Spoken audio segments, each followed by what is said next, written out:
guys may want to mute if you can. Okay. All right. So last week we read the passage, the chapter where Bildad, who was the second speaker in the order that the text gives us. The friends of Job have come to comfort him, and we've talked about the fact that friends can be a blessing or not, and friends, of course, who aren't always privy to all of the information that God would give them, don't always give the wisest counsel. And so Bildad spoke in chapter 8, and we now this week will begin chapters 9 and 10, Job's response to Bildad. We'll start with this slide, which we've talked about in the past, that God whispers to us in our pleasures. He speaks to us in our conscience, but he shouts to us in our pain. It's a megaphone to rouse the deaf world. Pain and affliction, burdens, sorrows, all of those things shout to us about God and about who God is and about who we are in relation to God. So in this, the following chapter, this is a quote by Matthew Henry, and I like this. In this, the following chapter, we have Job's answer to Bildad's discourse, wherein he speaks honorably of God, humbly of himself, and feelingly of his troubles, but not one word by way of reflection upon his friends or their unkindness to him, nor in direct reply to what Bildad had said. He wisely keeps to the merits of the cause and makes no remarks upon the person that managed it, nor seeks occasion against him. And so he doesn't speak unkindly of his friends, no matter what they've said. He humbly responds, and he does not accuse the one who actually has sought the occasion against him. And certainly God knows what has happened. God has allowed this to happen to Job. He is testing Job that he might be refined. So in this chapter, we have the doctrine of God's justice that's laid down by Job. We have the proof of that doctrine from God's wisdom. Talks about his wisdom, his power and sovereign dominion over all things, the application of that wisdom, in which he condemns himself as not able to contend with God, either in law or in battle, in just a physical battle. He maintains that we cannot judge man's character by their outward circumstances of their lives. And he will compare his afflictions and troubles, the confusion that he is in, with the justification of the fact that he was at a loss of what it was that he was supposed to say. What are the words that you're supposed to use when you are so afflicted? What would you say? And he'll ask his friends that very question. What is it that you think I should say, being in such a terrible state? So we'll start in chapter 9, and we'll read this text just because it's the text of the scripture, and I hate for us not to do that. And Job answered and said, and remember Bildad's accusations to him, truly I know it is so, because Bildad's told him, well, if you're not built on a foundation, you're like a reed in the water, you don't have any roots, you're going to be blown away, and that you may thrive for a while, but then, of course, life shows who you really are. And so the accusations of Bildad are that Job is a hypocrite in his belief and his understanding and his love for God and in his religion. And so Job answered and said, truly, I know it is so. But how can a man be righteous before God? So what he says is, come back to God. At the very end, Bildad has said, come back to God. And maybe your beginning has been bad and things haven't worked out well for you, but maybe in the end, things will work out for you. But that God will see fit to do. You have to cling to God, is basically what Bildad said, in the assumption that Job had not done that. He says, truly, I know that it is so, but how can a man be righteous before God? If one wished to contend with him, he could not answer him 1 time out of 1,000. God is wise in heart and mighty in strength. Who has hardened himself against him and prospered? He removes the mountains, and they do not know. When he overturns them with anger, he shakes the earth out of its place, and its pillars tremble. He commands the sun, and it doesn't rise. He seals off the stars. He alone spreads out the heavens and treads on the waves of the sea. He made the bear and Orion and Pleiades, the chambers of the south. He does great things past finding out. Yes, wonders without number. If he goes by me, I don't see him. If he moves past, I don't perceive him. If he takes away, who can hinder him? Who can say to him, what are you doing? God will not withdraw his anger. The allies of the proud lie prostrate beneath him. And so he describes a mighty God. So Bildad had begun his comments to Job with a rebuke of being a windbag, that he just was a man full of words, that he's just blowing words, talking so much. But Job does not even acknowledge that. He rushes past the unkindness that Bildad had showed him. And he resists that and is patient and kind. He begins by agreeing with Bildad about the truth of what he has said. It's a truth that wickedness brings men to ruin, and that the godly are taken under God's protection. That's a truth. Job had no argument with that at all. He says, I too subscribe to that truth. However, Job points out that having said that, how can anyone really be just before God? If God should deal with any of us according to the depth of our iniquity, we would certainly be undone. I mean, even his friends would be undone were God to really deal with us in the way that we deserve. And he says, man is no match for God. No man is a match for God, his maker, in either dispute or in combat. We just can't get on top. We don't come out on top when we contend with God. If we just want to argue with him, if we will contend with him, he says, argue in words, in court, or debate, we cannot answer him 1 out of 1,000. He can ask us 1,000 questions and we can't answer them. So that would be our court hearing. You know, God could ask 1,000 questions of those who wish to argue with him, and he would not, and we would not be able to answer any of them. And when God speaks later to Job in his life, remember, out of the whirlwind, that's exactly what he does. He asks question after question after question. Do you know how I did this? Can you do this? Can you explain to me how this happens? Where were you when I walked among the depths of the sea? And none of the questions could Job have answer at the end. So Job says God can lay 1,000 charges against us. He can find us guilty of thousands plus times over and over again, and we cannot defend ourselves. Even 1 out of 1,000. We can't say that we're innocent of God's charges. We cannot deny the facts. We can't plead not guilty. No, he says we must be silent when we are accused by God. We have nothing to say, which is actually what Job does when God finally appears. And if we were to go into battle to contend with him, who has hardened against him his wise heart and mighty strength? Verse 4. The answer is very simple.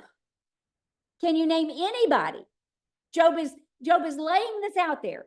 Can you name anybody from the beginning of creation who has hardened himself against God and won? Can you think of anybody? If one is obstinate and defiant, such a one will never prosper. And so he agrees with that. And certainly they have no peace. They have no comfort in their way. All who fight against God find themselves in the thorns and before the consuming fire. And God agrees it is foolish. It is fruitless. It is destructive to make nothing of God and his promises and his judgment. And Job agrees. I get this, he says. I know what you're saying is right. We don't contend with God. We have to draw near to God. Nobody's going to win a battle of law with God or anything else. In the end, whether on earth or beyond, God will deal with people with great power, with his great and mighty power. And he proves this by showing that what our God really is. He talks about his strength, his wise heart, Job says. And therefore we have no answer for his law. He is mighty in strength, and therefore we cannot fight him. We are crazy and totally mad if we think of contending with him. But you know, people do that every single day. All around us, people contend with God. They contend with him every day of their lives by making excuses and compromises and rebelling against him. That is exactly what Bildad has thought Job is doing, that he's hypocritical, that he's not properly, that he's compromising himself before God. A God who knows everything and can do everything cannot be outwitted or overpowered by any of our silliness. There's no way. So Job's words here are an affront to the promises that Satan has made concerning Job. I want to go back to the beginning. Remember, Satan has challenged God concerning Job. And if you think about Job's words in just this passage, it is an affront to everything that Satan has told God. He has said to God that if Job is afflicted, that he would curse God and speak ill of him. But instead, Job has honored God and speaks highly of him. And so it is not what Satan has promised to God. And as much pain as he is in, and as confused as he is in about his afflictions, he speaks of God's wisdom and his power. And in so doing, for just these moments, he forgets his own complaints and he dwells in the delight of knowing this God. Terry and I were talking today.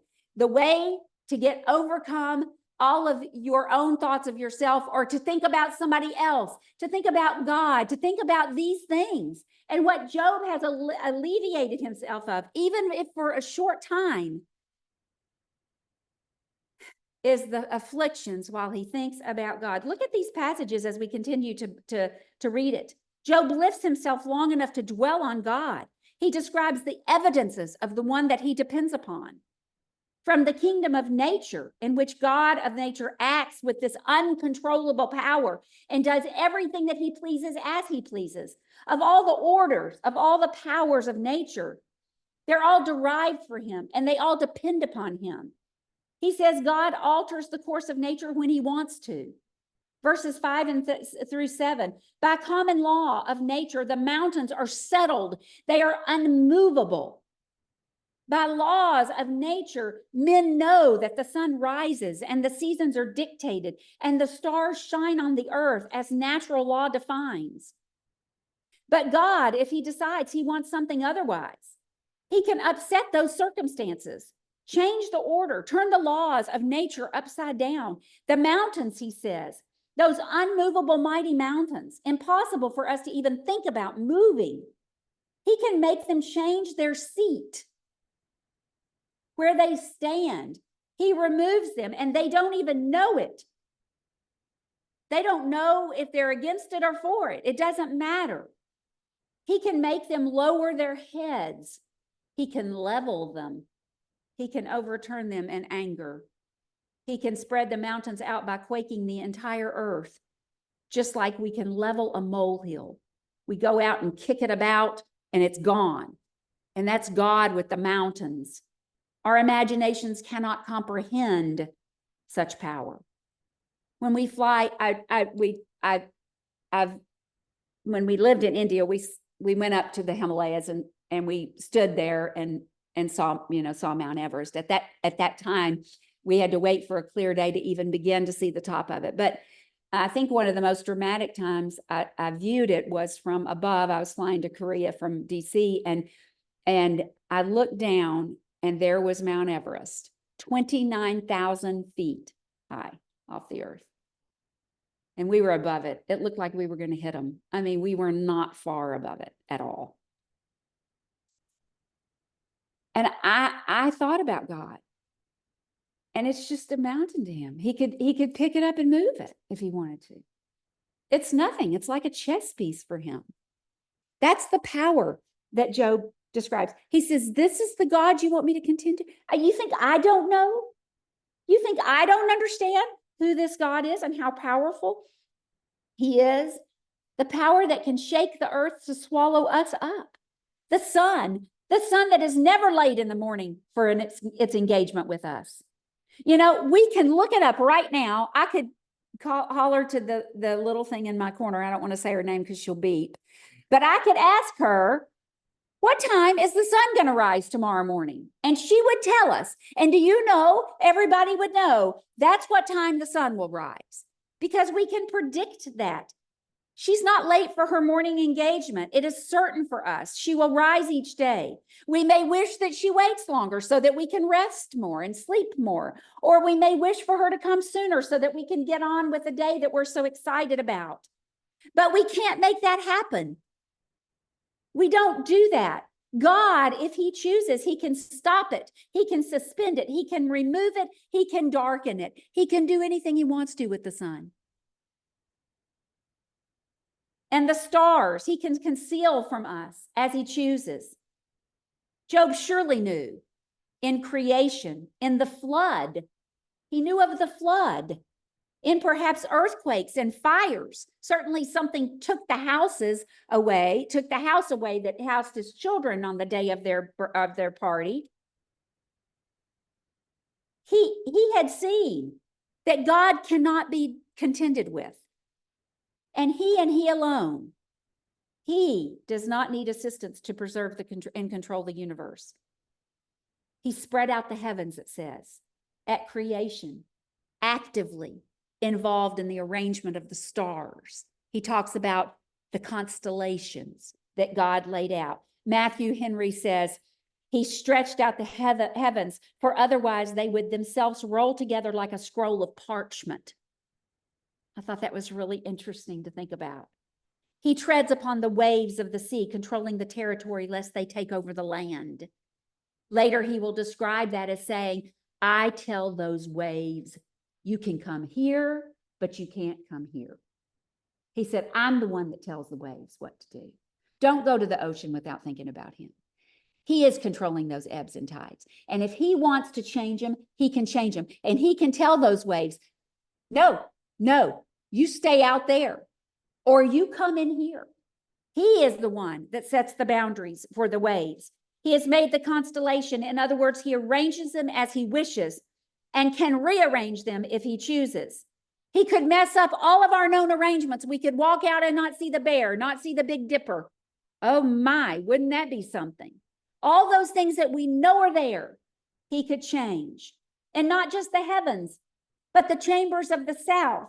All those who exist, I believe this is talking about the southern hemisphere. All those who I don't have a way to know, I don't have a way to see. All those in the earth who maybe I don't see. Later, he will tell Job, who do you think feeds those mountain lions and those goats that are climbing on the hillside? You ever see those who do you think takes care of them? You think some man does that? I do. I feed them. I make sure those things are taken care of. All the places that we don't know. He said, I make snowfall and rainfall on places that you don't even know exist. And he ends his thoughts here by confirming his belief in the great things that God can do.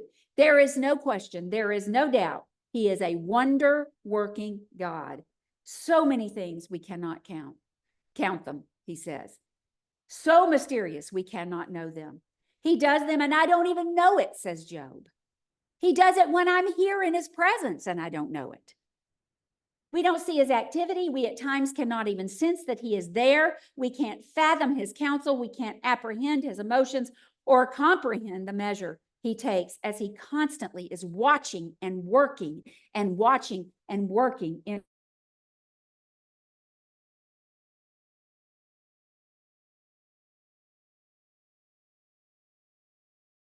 our home, our relationships, our friends, or even our life itself are taken.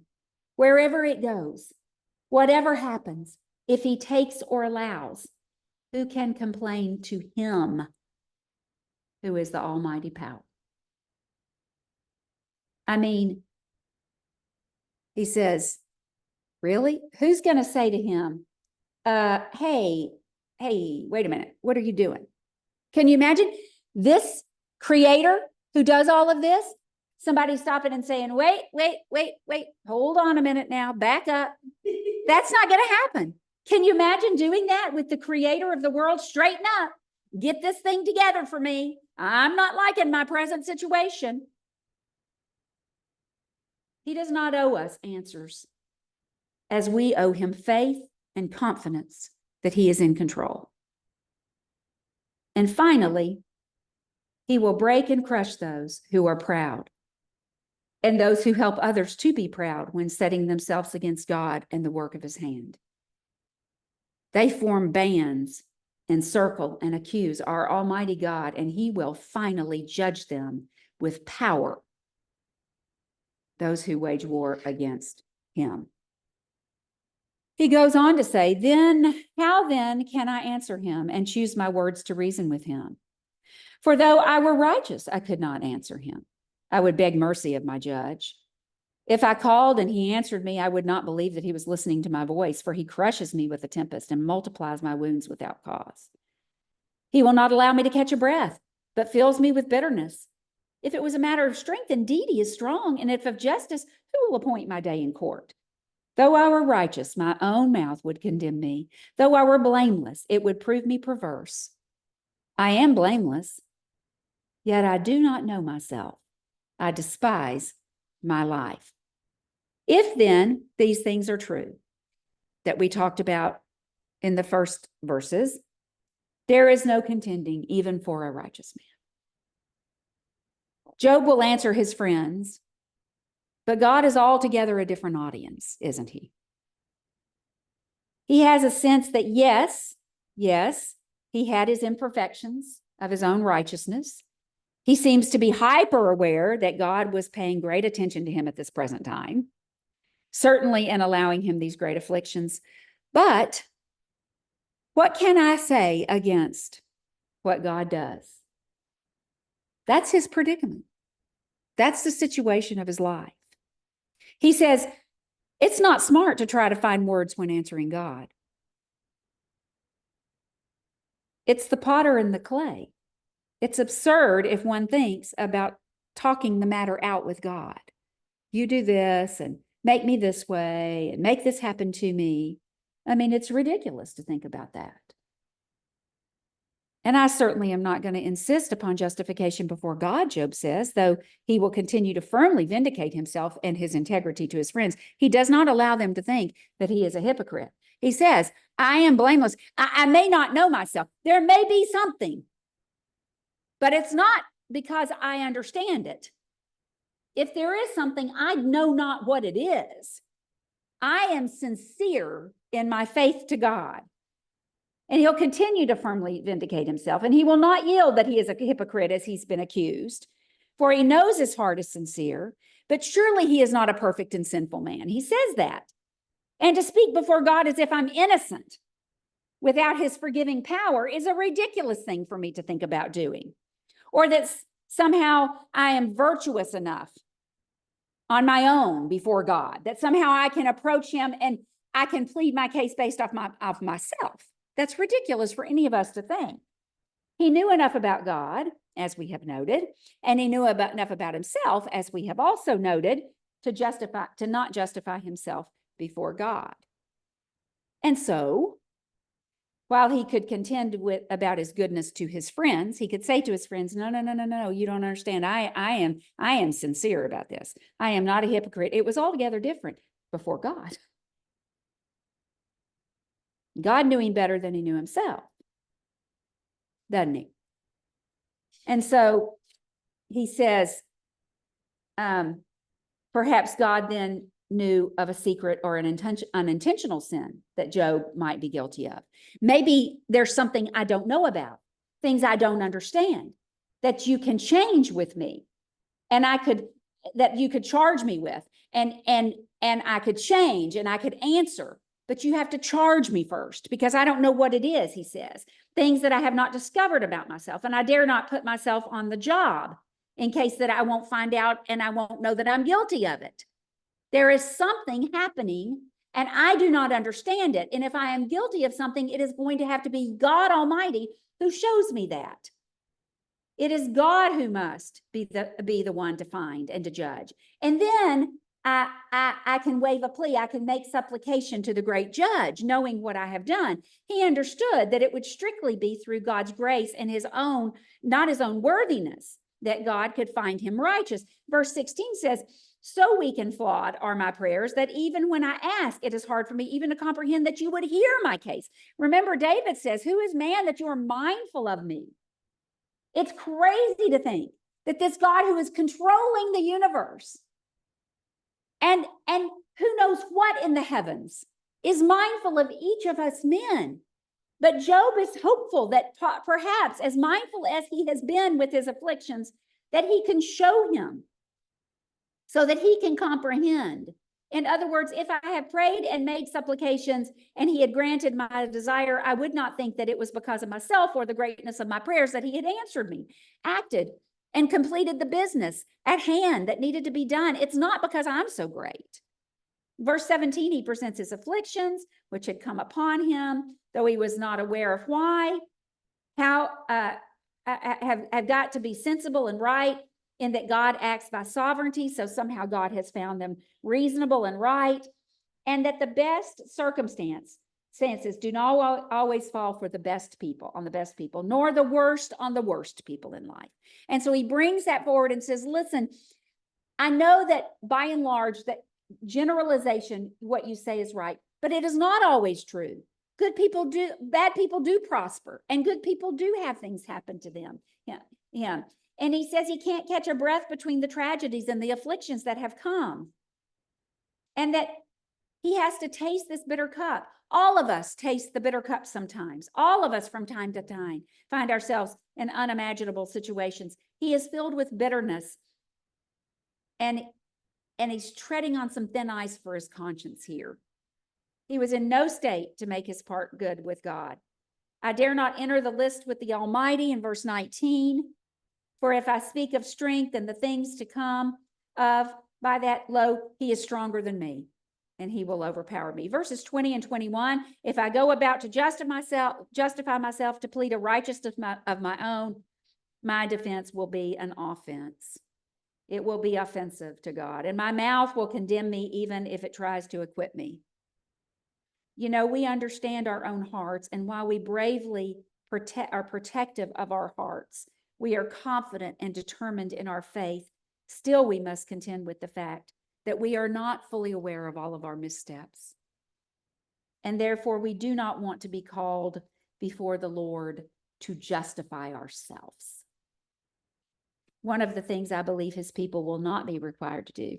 I actually think that Jesus, in his parables of that great day when he will come to invite us to the feast, to open the door for us, and certainly in that judgment scene, that when he sees those that he recognizes, that he knows, he will say, I know you.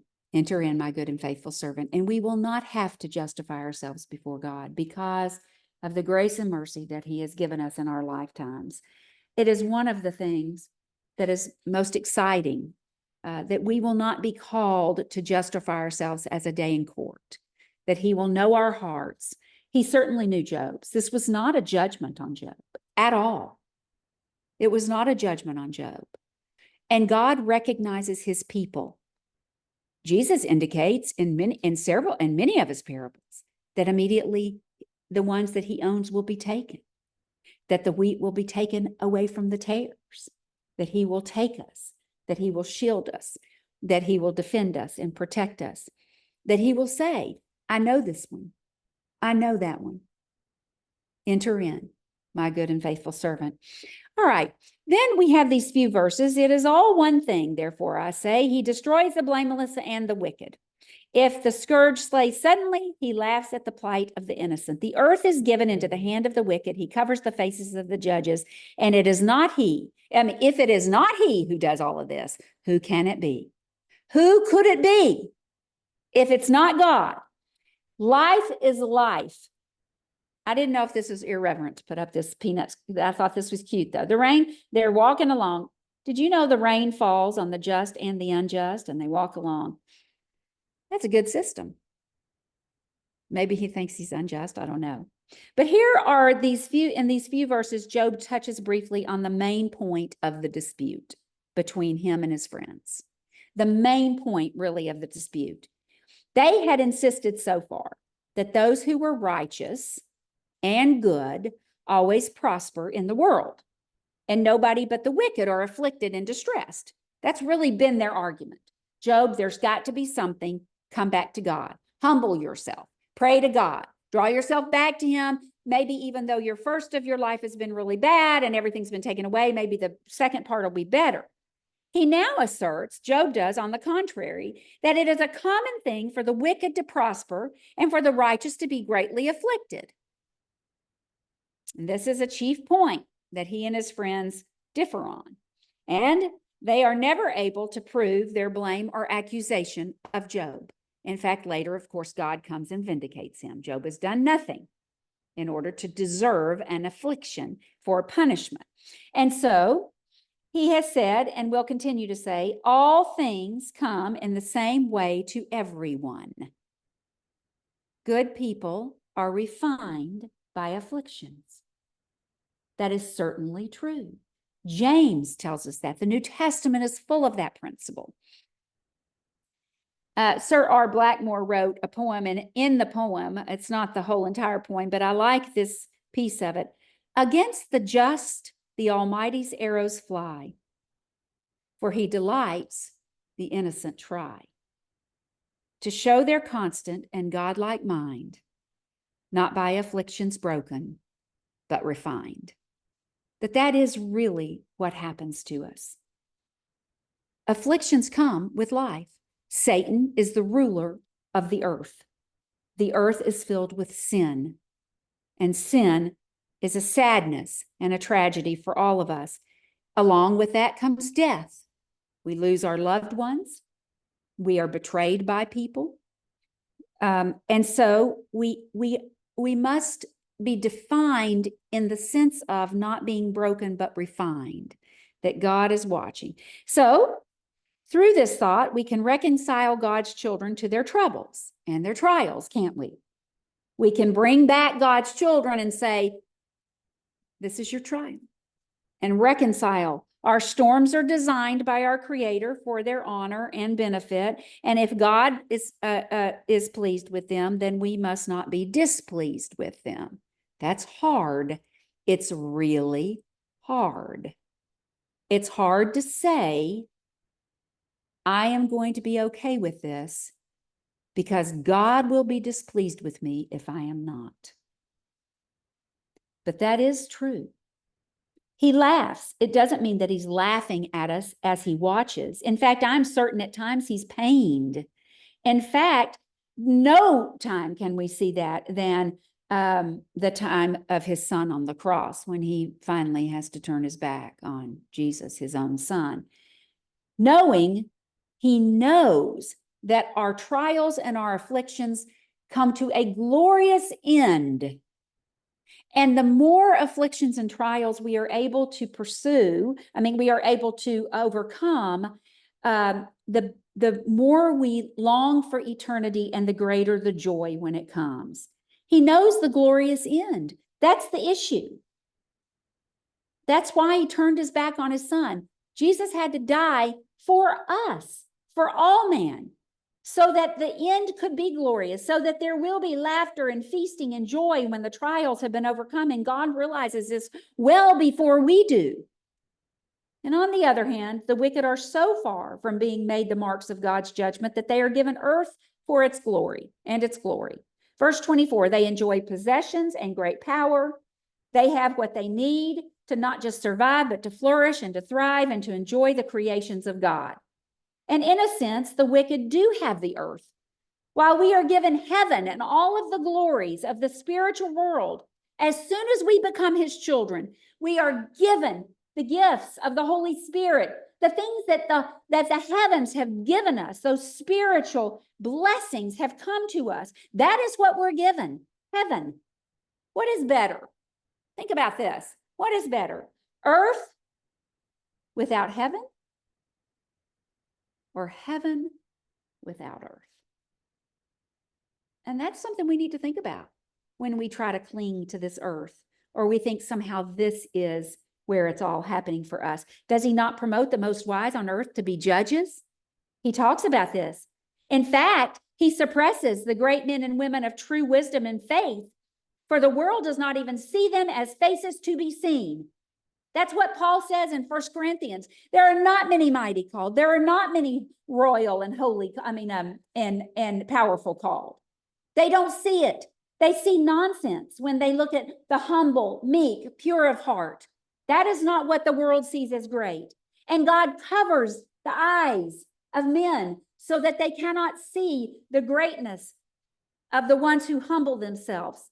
Jesus immediately, as he calls his new disciples into this kingdom that he is here to establish, he immediately defines them as the pure in spirit, the pure of heart, the poor in spirit, the pure in heart, the merciful, the meek.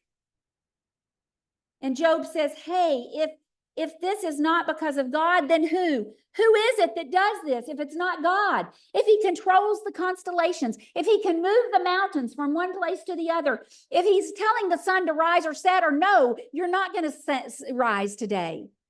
If he's that person, if he's that creator, if he's that power, if it's not him who's doing all of this, who is it? Even in those days of Job, the kings of the earth, many city dwellers were evil, while the wisest among the men were hidden in their greatness. It will always be so. It has always been so. We understand now through the Gospels that indeed, that is exactly the pattern that God set forth. When Jesus is asked, why do you teach in parables? Why is it that you teach in parables? He says, because the ones who are mine will hear me. That's why I teach in parables. The ones who think they're too smart for me, the ones who think they're too wonderful for me, that they're looking for things of the earth, they will not. Now my days are swifter than a runner, Job goes on to say in verse 25. They flee away. They see no good. They pass like the swift ships, like an eagle swooping on its prey. If I say, I will forget my complaint, I will put off my sad face and wear a smile, I'm afraid of all my own sufferings. I know that you will not hold me innocent. If I am condemned, why then do I labor in vain? If I wash myself with snow water and cleanse my hands with soap, yet you will purge me into the pit, and all my clothes will abhor me. For he is not a man as I am, that I may answer him, and that I should go to court, and that we should go to court together. Nor is there a mediator between us, who may lay his hand on us both. Let him take his rod away from me, and do not let dread of him terrify me. Then I would speak and not fear him. But it is not so with me. So Job will end this train of thought, not as reverent as he begins. He begins with a proper comment. All my days, all the good days that I can think of are gone, never to be seen again. My children are not coming back. My livestock is gone. My way of living is gone suddenly, and before I could really even take it in. How swift is time, he says. It's like swift motion of a ship with great wind behind it. There is time for nothing of past times, for we must be redeeming the time for good. We must close our eyes and imagine ourselves running to eternity, lest we sit idly and we see no good because the end comes before we move. Or we spend our days in vain, empty pastimes. We are deprived from working as to the future. And when our life is gone, it is as if it has never been. Wasted, leaving nothing good. We must not be those people, for life is swift. It is fast. It is going very fast. This is actually a picture Lee took of her and Daddy's hand right before he died. And that's how fast time goes. It's just a vapor, James says. And Job says, it's so swift. It's like the eagle that swoops down and he's taken his prey and he's gone. And he said, I could put on a happy face. I could wear a smile, but it wouldn't do me any good. He is uneasy, finds no comfort in verses 27 and 28.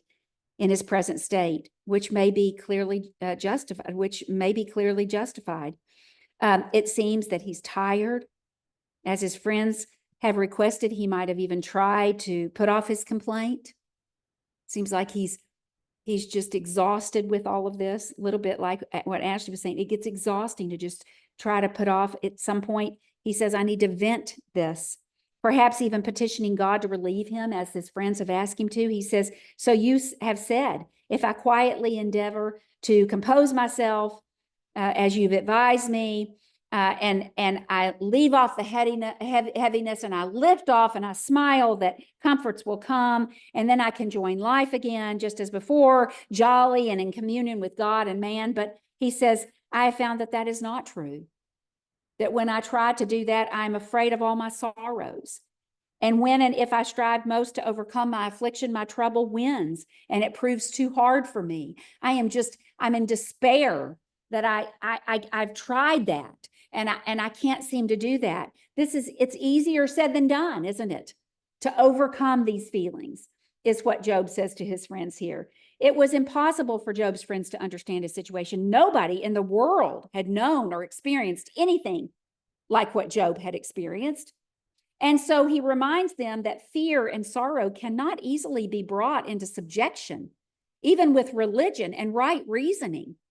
It's hard to overcome those things. Job will now get more bold, maybe than he even ought to.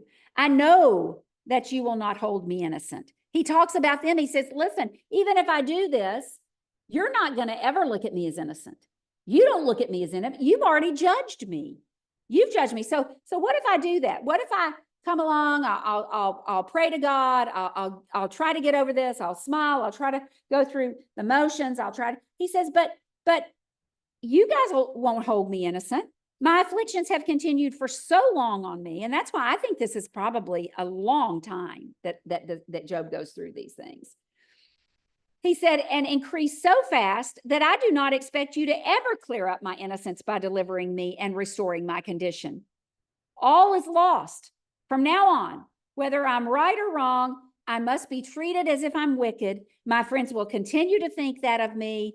God will continue to shower me with afflictions, which will give my friends even more reason to think that I'm guilty. I mean, this just goes on and on and on and on. His friends are saying, well, you're just not asking. You're not doing what's right. You haven't gone back. You're a hypocrite. Your heart's not right. And the more that happens, afflictions come. It's a terrible story in the sense of his friendships. So why would I labor in vain to prove myself, he says. There's no reason for me to even deal with all of this if I am prejudged and condemned. He says, if I wash myself and take myself and just took control and washed myself with snow water and made my integrity really, really evident and really worked at it, it would be for nothing. Judgment's already against me. You guys already think I'm guilty. This is always going to be in the back of your mind, that I'm guilty. And so it's not even worth it. And then he really gets going. He says, you will throw me to the dogs, you will destroy me, which will make me so offensive that I will smell, and my own clothes will hate me. My own clothes won't want to be part of me because they won't even want to touch me. And I'm not even, I'm not even ground with God. It's not even about God. He has been prejudged in his situation, and there is no one who can take his case. He has nobody. He has nobody to mediate between him and God. Look at how important this is, that we have Christ. It is Christ, our great mediator, who mediates for us with God, knowing what it is to feel like to be in the situations, even in Job's situation. What a blessing for us. And Job says, there's nobody to mediate for me. My friends have found me guilty, so forget it. I mean, they're trying me here, so they're not going to mediate for me. I've got nobody who can mediate between the two of us. Now, aside from all the distance that I'm feeling at this time, I'm also discouraged. I am so discouraged. Let him take his rod away from me, take away the dread of fear, which terrified Job. Let it be removed. Let me recover the sight of his mercy. Let me not be amazed by the terrors, so that I can order my cause before him. But right now I can't, because God still holds me in fear. He still preys on my spirit, and I do not know where to turn. He's in a bad way. And so as we go into chapter 10, let's look at chapter 10. My soul loathes my life. I will give free course to my complaint. I will speak with bitterness of my soul. I will say to God, do not condemn me. Show me why you contend with me. Does it seem good for you that you should oppress, that you should despise the work of your hands, the smile of your counsel of the wicked? Do you have eyes of flesh? Do you see as man sees? Are your days like the days of a mortal man? Are your years like the days of a mighty man, that you seek for my iniquity and search out my sin? Although you know that I am not wicked, and there is no one who can deliver from your hand.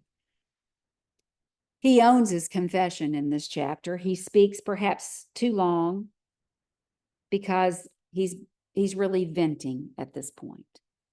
He begins here with a determined resolution that he will persist in complaining. He is daunted by God's power, as he has expressed, so much so that he could not plead a case before him.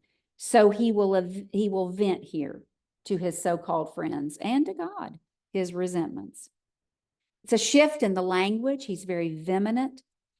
He says, my soul is weary of life. I am tired. I am weary of this body. I am growing tired of my weight to be relieved of this body. I have fallen out of life on earth. I am sick of it. I am not happy with it. Let me pass through it and be done with this. Faith and patience are wearing thin for the moment as he expresses these feelings. And of course, we can reasonably say that faith and grace would keep us from being weary of our lives when providence makes us weary. If we are able to evaluate reasonably, our faith and our hope can overcome the providence. But at times we are resolved to complain, as is Job. He's resolved. He says, I'm going to speak it. I'm going to say it. I'm going to vent. I need to say this. He will complain. He leaves us a complaint against himself. He doesn't go so far as to rest it on God. He does not accuse God of unrighteousness or unkindness. In general, he bears all the blame. He speaks of the bitterness of his soul, and he will express that if he's wrong to be bitter, then it is not his soul that condemns him, but the bitterness of the affliction. It's all the affliction's fault. He speaks humbly in prayer. He says, I will say to God, deliver me from the sting of my afflictions, which is sin. Do not separate me. Do not condemn me. I am punished. I am hurt. Let me take the punishment of my father's rod, but please do not cut me off with the sword. Make me understand what I have done, why I have this punishment, and I will take it. But do not condemn me. Show me my ways. Lay open my heart. Tell me why you're angry with me, and I will repent. Does it seem good to me that you oppress me? He seems to question the unbecoming behavior of God. Where is your mercy and your grace now? Do you deal so harshly with what you've created? You've made me, and now you deal so harshly? Are you still good with that? I know you do nothing wrong, but I'm at a loss for how I can reconcile with you and with everything that's happening to me. I don't know what to think. You have all the wisdom, he says, and yet you're stringing me along. God, don't you know the truths of man, and don't you go out seeking? You don't have to go out seeking the truths about men. It's not like you have to go out and find evidence against me. You know me. You don't have to go out seeking. You don't have to find evidence against me. You don't judge as men with eyes. You don't have human eyes that don't know the whole truth. In a court, they have to accept what is as much truth as they have, but God doesn't have to do that. He says, you're judging me, and you don't have eyes of flesh. You know everything about me. You know down to the deepest parts of my heart. If you have a charge, can you make it clear? Are your days like normal man's days? Are you subject to change? Are they subject to change on you? Do the facts reveal themselves slowly? Do you have to say, well, we just need one more day for evidence showing? God doesn't need that. Days don't reveal themselves to God in that same way. When men sometimes buy the ability to know more, God doesn't work like that. He knows everything at once without time. He does not wait on something to know us. We wait on him to show us. That's what Job is saying. You know everything. It's me. Show me. But he finds it strange knowing this and believing this, that God would wait, prolonging his torture, continuing his state.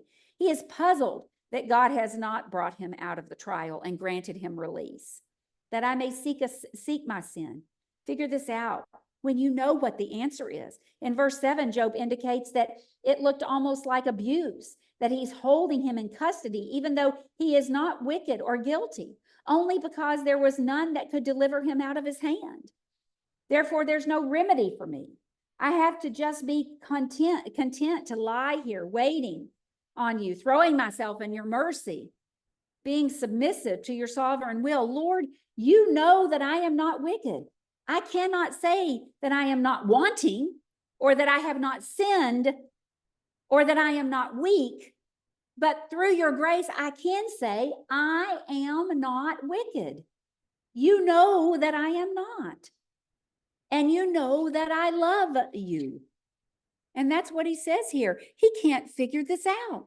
He does not know why his life is happening the way it is happening. Your hands have made me and fashioned me. An intricate unity, yet you would destroy me. Remember, I pray that you have made me like clay. And will you turn me into dust again? Do you not pour me out like milk and curdle me like cheese, clothe me with skin and flesh, knit me together with bones and sinews? You have granted me life and favor, and your care has preserved my spirit, and these things you have hidden in your heart. I know that this was with you.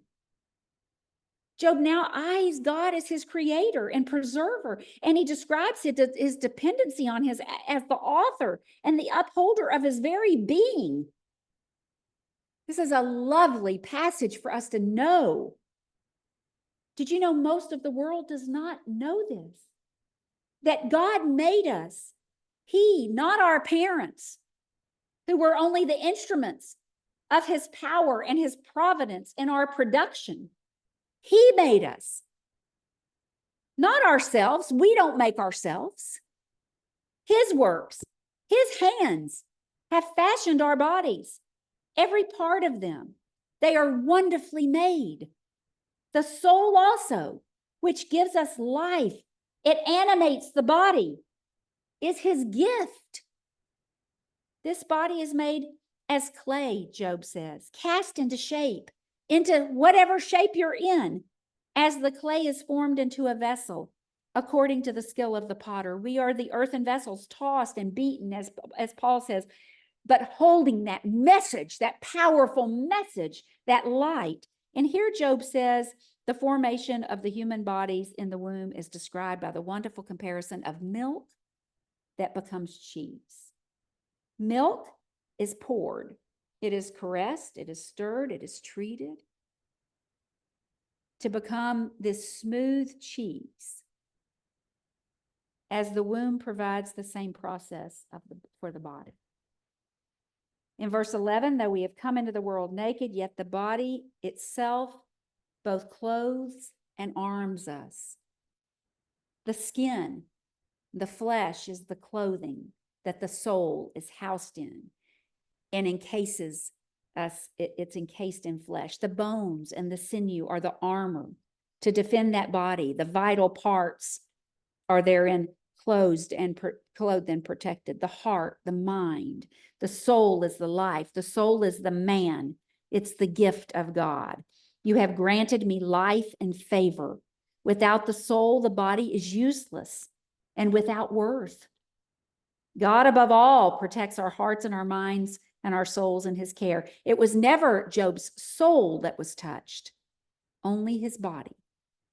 and God maintains us. And Job has talked his way out of the bitterness to some extent, reminding himself of God's care of his soul.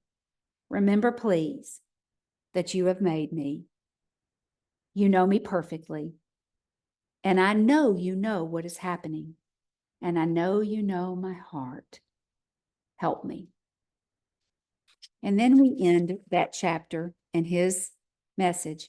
If I sin, then you mark me, and will not acquit me of iniquity. If I am wicked, woe to me. Even if I am righteous, I cannot lift my head. I am full of disgrace. See my misery. If my head is exalted, you hunt me like a fierce lion, and again you show yourself awesome against me. You renew your witness against me, and increase your indignation towards me. Changes and war are ever with me. Why have you brought me out of the womb? Oh, that I had perished and no eye had seen me. I would have been as though I had not been. I would have been carried from the womb to the grave. Are not my days few? Cease, leave me alone, that I may take comfort. Before I go to the place from which I shall not return, to the land of darkness and the shadow of death, a land of dark as darkness itself, as the shadow of death without any order, where even the light is like darkness. So Job, by the end of the text, is full, and he will once again make his complaint that he is ready to go. He said, I will not go astray. I will not take one false step. I will not misplace a word. I will not look the wrong way if you but mark my sin. Tell me what I've done, and I will do what is right. I will be sure to hear. My conscience will be sure to keep me straight.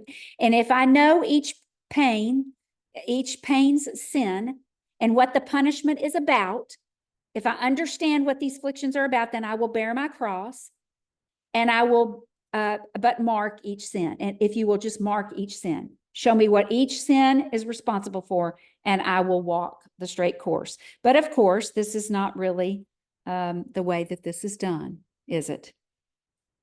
If each sin is marked, in fact, our salvation that God deals with us with such abundant faith and such goodness would be undone for us. We don't want each sin marked. We don't want each sin to have a punishment, and it doesn't, actually. We do many things that are never punished. He assumes that because of the afflictions of God, that he has not been acquitted for all that he has done. There is no pardon, and therefore, with that view in sight of his wonderful God, he could not see the love of God clearly. Remember, this affliction was all because Job was righteous. That's the thing that is amazing about this story.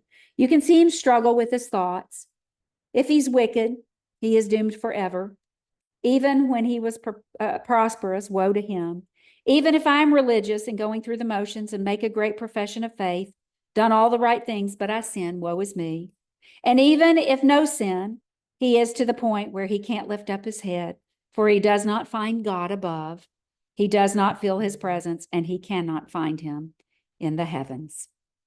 He complains of the severity of the execution, that God did not only punish him for everything, for every failure, but punished him to a high degree. Verses 16 and 17, his afflictions were grievous, very, very grievous, too marvelous to imagine. Described here by Job as a fierce lion who hunted him, running him down and devouring him. This is actually an expression in the New Testament Peter talks about. Showing yourself awesome and marvelous upon him, he says, bringing him into uncommon troubles, making him an example and wonder to many. He was the talk of the town, the entire region, I am sure. You renew your witness against me. I have nothing left but shame. Everyone must have wondered how God would inflict so much on Job and how Job could bear it. Job's most bitter pain was the understanding that God was at least watching and allowing at worst the worst of afflictions. You show yourself awesome to me, he says. He was in constant state of fighting, wars ever within him. He was at battle and warfare every moment of his life. And so why was I born, he says. Why was I born? What was the point? To be brought into the world to such misery and pain? Is this the lot of one man? Why would you not take him before he ever had a chance to be born? For such as what has happened to me to happen to any man, why wouldn't you have taken him? Again, his sentiments will not, we're not going to review all of the sentiments right now because we've expressed these sentiments before. He's expressed these sentiments before, but his wish to die is not an unreasonable one. It is better to be taken than to suffer these full afflictions. And so we end again with Job's humble request that God will see his afflictions. Just see me, just be cognizant of me and of my current situation, that compassion will reign on me. He wished that God would grant him ease, that he would not prevail, that he could not, if he could not prevail for the removal of the trouble, that he could at least intercede in some way. Grant me some rest, verse 20. Give me some breathing time. Let me at least reset and have some sort of relief before I die. That life is short, he brings to point, that death and darkness is near. Notice he speaks of a state of the dead as a fixed state where we do not return ever again to live such a life as we live now. And our souls at death bid farewell to this world. Where there is no death and life, we will go on. Their bodies will leave in the land, be left in the land of darkness. He is anxious about death. If not for the extreme afflictions, he would not wish for death. He looks into the grave as best he can. Death, he says, seems to be without order, perpetual night, no day. Everyone lies at the same level. There is no distinction between prince and peasant. In chapter 3, he said the same thing, as the servant is there free from his master. There's no order to be observed to bring people to the grave. It is not the oldest who always die first. It is not the richest. It is not the poorest. It is everybody at their own time. It is a great equalizer. There is no light there. In the grave, there is thick darkness that can be felt. Yet those who enjoy living in light should not be afraid. He examines all he knows and assumes that in the grave there is no knowledge, no comfort, no joy, no praising God, no more working out salvation. And therefore, there could be no light. And I think that was his assumption, is how can there be light? Why would he then long for such a place? Well, his source, his present state, his loss has made so much darkness that the darkness of the grave is welcome to him.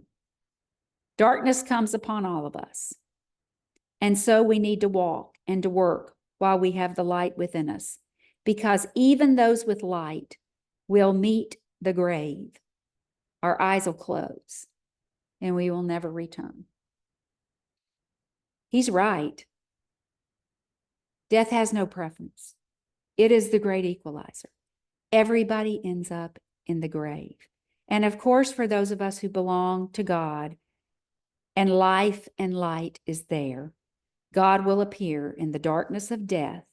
The dust of our bodies of the saints, scattered and mingled with other dust throughout the world, will not be lost, but will be raised as a new body and live forever in light that is our Lord.